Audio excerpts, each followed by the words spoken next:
कई दिन बीत जाते हैं। फिर एक दिन मंगल डाकू उसी गांव में पहुंचता है। अरे ओ गांव वालों, कहाँ मर गए सब के सब? अरे आज की वसूली नहीं देना है क्या? बाहर आ जाओ। तभी गांव वालों से एक एक करके मंगल डाकू हफ्ता वसूलने लगता है।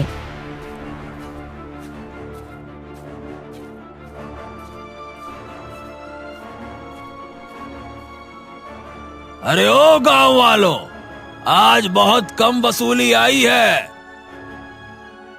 मालिक, इस बार वर्षा कम होने के कारण खेती थोड़ा कम हुई है, जिसके कारण पूरी फसल नहीं हो पाई है।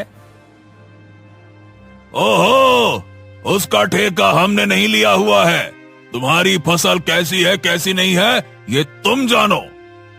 शायद तुम लोग भूल गए हो कि तुम्हारे महाराज और तुम्हारे सरपंच को हमने ही मौत के घाट उतारा था।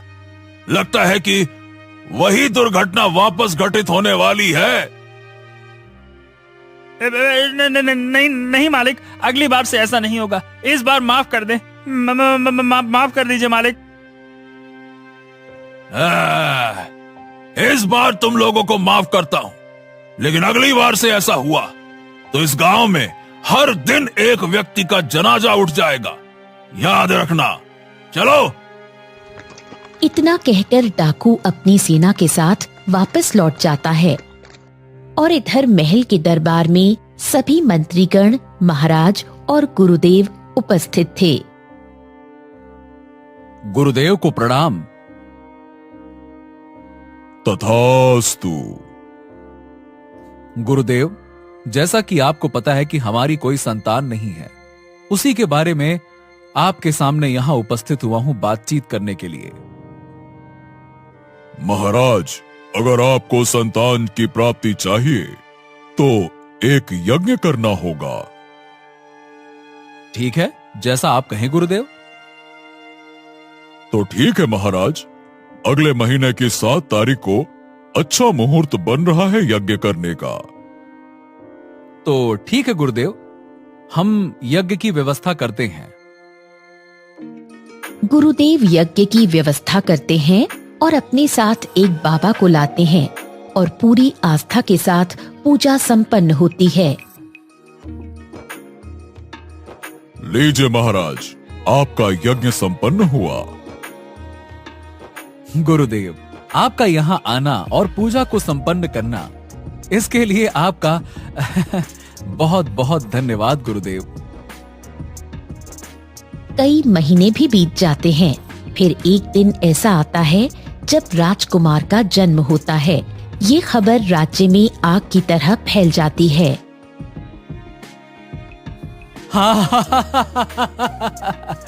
अरे आखिरकार आज वो दिन आ ही गया जिसका हमें सालों से इंतजार था।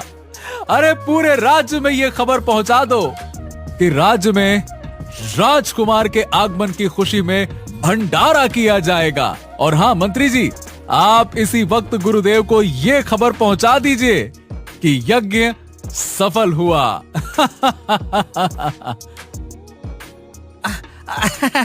जी महाराज, जैसा आप कहें, आपके आदेश का पालन होगा। मंत्री तुरंत घोड़े पर सवार होकर निकल पड़ते हैं। मंत्री जंगल के रास्ते जाने लगते हैं और जाते जाते सुबह से दोपहर हो जाती है, तब जाकर पहुंचते हैं।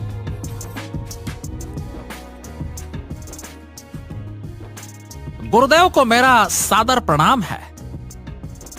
हाँ, सदा खुश रहो। बताओ, क्या समाचार लाए हो मंत्री जी? राज्य में कहीं कोई संकट तो आन नहीं पड़ा? नहीं गुरुदेव जी, ऐसा कुछ नहीं हुआ था, बल्कि आपके आशीर्वाद से इस राज्य में राजकुमार का आगमन हुआ है। इसी की खुशखबरी सुनाने आया हूँ आपको, और आपके चरण महल में पड़े इसके लिए आमंत्रण भी लेकर आया हूँ। महाराज ने स्वयं कहा है। तो वो दिन आ ही गया जिसका इस राज्य को पूरे सालों साल से इंतजार था। बहुत बढ़िया। गुरुदेव मंत्री जी के साथ महल पहुंचते हैं। गुरुदेव गुरुदेव गुरुदेव गुरुदेव गुरुदेव को मेरा प्रणाम। तथास्तु वत्स।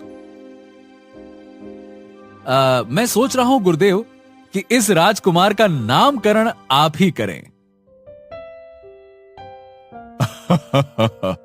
जैसा आप कहें महाराज।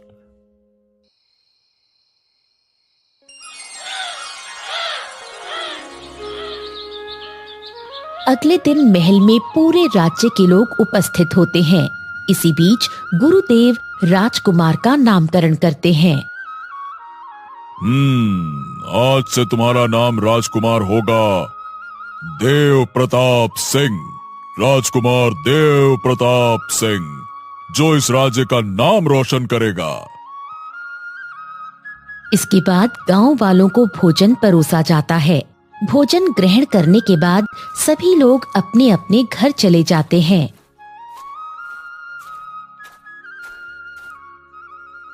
सुनिए जी, ये अच्छा मौका है महाराज को मंगल डाकू के बारे में जानकारी देने का। अरे ये तुम क्या कह रही हो रोहन की माँ? इतने सालों के बाद इस राज्य में खुशी का मौका आया है और तुम सोचती हो कि इस रंगारंग कार्यक्रम को भंग कर दें?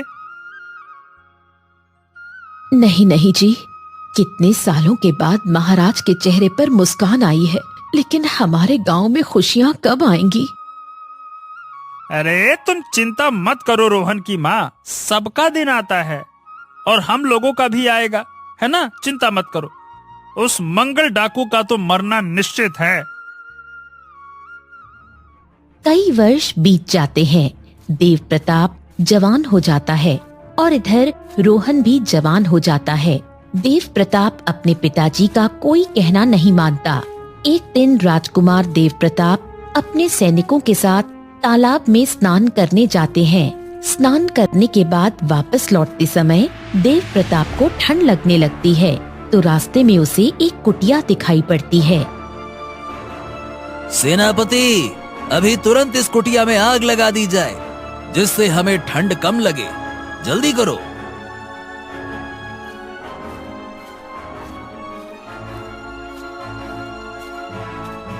सेनापति उस कुटिया में अलाव का प्रबंध करते हैं और कुछ ही समय बाद उस घर का मालिक वहां पहुंचता है।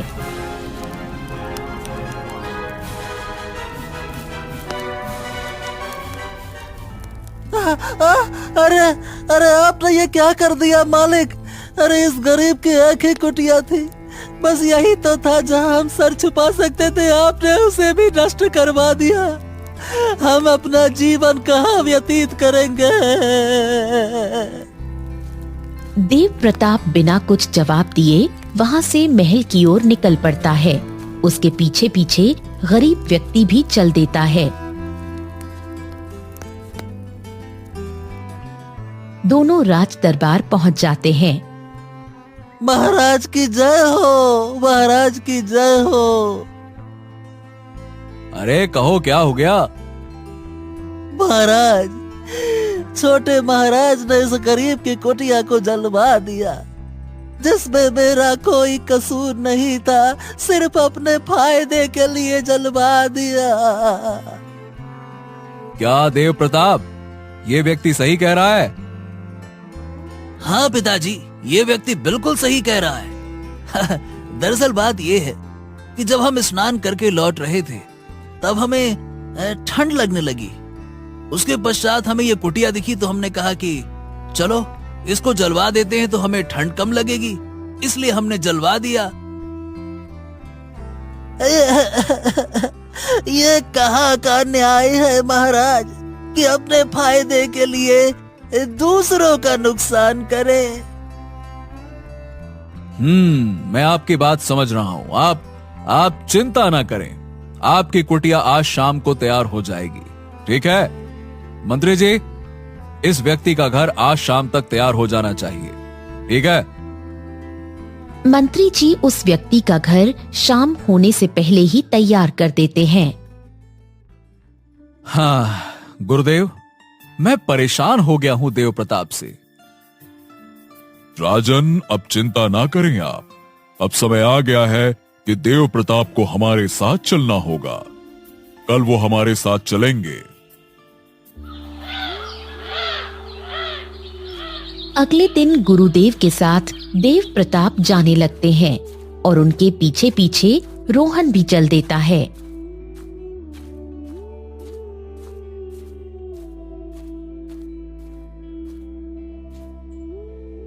गुरुदेव और छोटे सरकार को प्रणाम।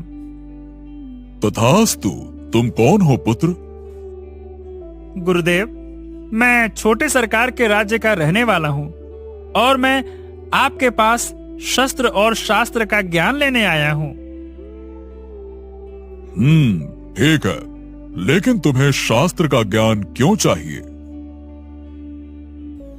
क्योंकि गुरुदेव, हमारे गांव में मंगल नाम का एक डाकू महीने में एक बार आता है वसूली करने के लिए, और मेरी माँ कहती है कि हमारे महाराज के पिताजी और हमारे दादाजी की हत्या भी उसी ने की थी। अच्छा, तो तुम सरपंच के पोते हो। गुरुदेव राजकुमार देव प्रताप और रोहन को शस्त्र और शास्त्र की शिक्षा देते हैं। 1 वर्ष बाद। हाँ, तो आज तुम दोनों का ज्ञान पूरा होता है, और हाँ, तुम दोनों मिलकर उस मंगल डाकू को मारोगे। अब आप चिंता ना करें गुरुदेव, उसने मेरे दादाजी को मारा था ना, अब उसकी मौत मेरे हाथों से ही होगी। इतना कहकर वो दोनों वहां से अपने अपने घर चल देते हैं। प्रणाम पिताजी, प्रणाम। चिरंजीवी हो राजकुमार, चिरंजीवी हो। आपका इस राज्य में स्वागत है। आइए आइए आइए। प्रणाम महा, प्रणाम। सदा खुश रहो पुत्र। पिताजी कहाँ है माँ? बेटा, जब तुम गुरुदेव के पास गए थे तब मंगल डाकू वापस आया था वसूली करने के लिए। अरे ओ गांव वालों, कहाँ मर गए सबके सब? देखो कौन आया है। गांव वाले एक एक करके अनाज की बोरी लेकर आते हैं।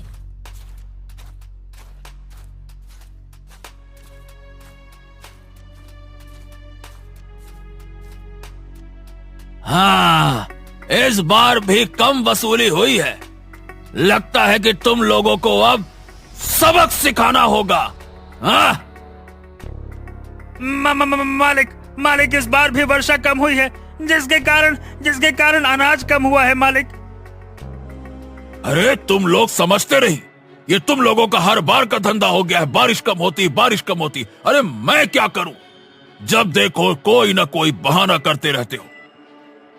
नहीं मालिक, हम सच कह रहे हैं मालिक, हम सच कह रहे हैं। काफी समय तक दोनों में बहस होती रहती है। उसके बाद डाकू गुस्से में आकर रोहन के पिता को मार देते हैं। अगर अगली बार से कोई बहाना बनाएगा तो उसका यही हाल होगा।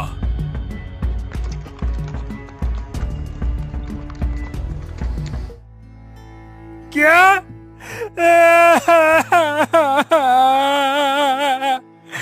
क्या हमारे पिताजी नहीं रहे?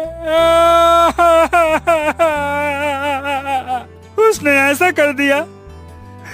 तुम चिंता मत करो माँ, मैं वापस आ गया हूँ। अब मैं सब कुछ ठीक कर दूंगा। पिताजी, हमारे राज्य में मंगल नाम के डाकू ने हमारे दादाजी और सरपंच जी की हत्या की थी, और हर बार वो गांव में वसूली करने के लिए आता है। पिताजी, अब उसको मुझसे कोई नहीं बचा पाएगा। हाँ तो ठीक है, जाओ अपने दादाजी का बदला लो, विजयी भाव। इधर मंगल डाकू दोबारा वसूली करने के लिए आता है। अरे ओ गांव वालों, वसूली में कमी नहीं होनी चाहिए, नहीं तो आज भी किसी का सुहाग उजड़ जाएगा। सभी लोग अनाज लेकर आते हैं। तब तक रोहन भी वहां पहुंच जाता है।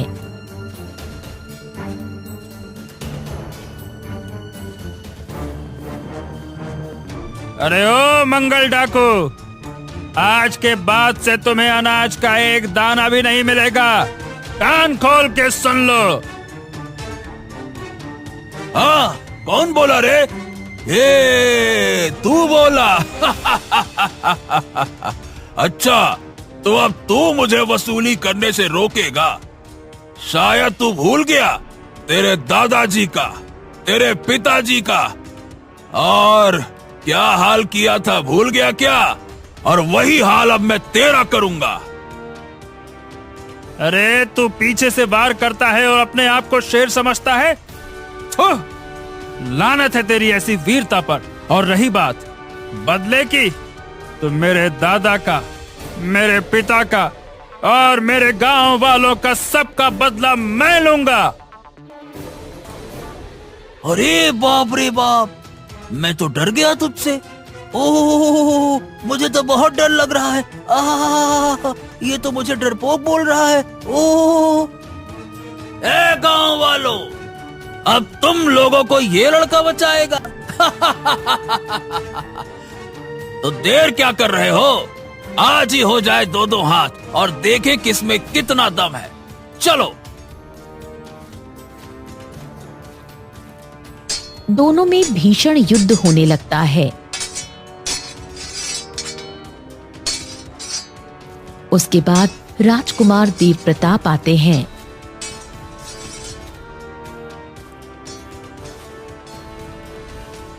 हाँ, आज तुम मेरे हाथों से नहीं बच पाओगे। अगर भगवान भी तुम्हें बचाना चाहे तो नहीं बचा पाएंगे मंगल।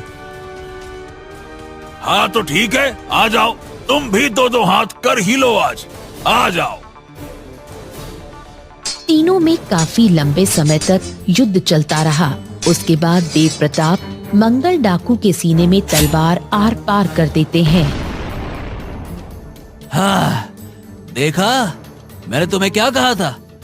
आज तुम नहीं बच पाओगे। हाँ, हाँ, हाँ।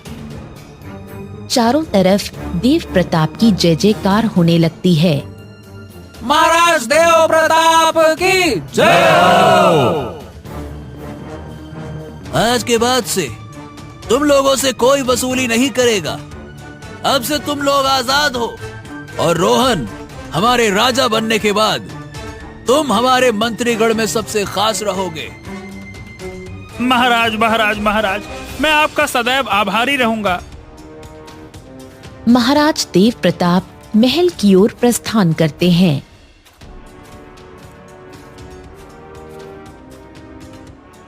प्रणाम पिताजी। सदैव जीते रहो पुत्र। बोलो, क्या हुआ? पिताजी, हमने उस मंगल डाकू को मौत के घाट उतार दिया और आज के बाद से किसी को भी गांव में वसूली करने से पहले मुझसे सामना करना पड़ेगा। आशीर्वाद दीजिए पिताजी।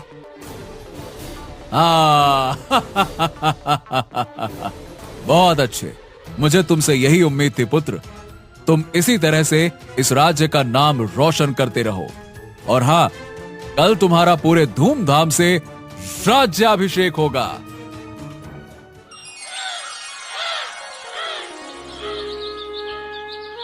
अगले दिन पूरे गांव के सामने उनका राज्याभिषेक हुआ और रोहन को अंगरक्षक बना दिया गया और गांव वाले महाराज की जय जयकार करने लगे।